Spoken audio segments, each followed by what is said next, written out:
পৃথিবীর সবচেয়ে ভয়ঙ্কর প্রাণীদের একটি। কিন্তু মজার ব্যাপার হল, হিপ্পো সাঁতারই কাটতে পারে না।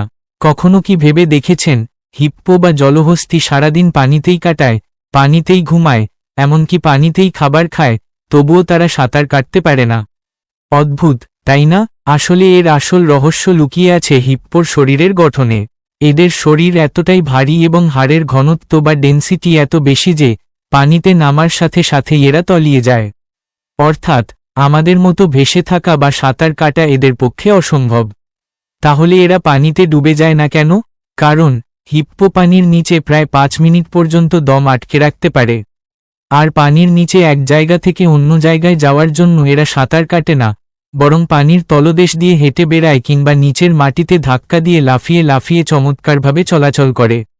অবাক হয়ে যাওয়া মুখ, প্রকৃতির এই অদ্ভুত রহস্যটা জানতেন নাকি আজই প্রথম শুনলেন?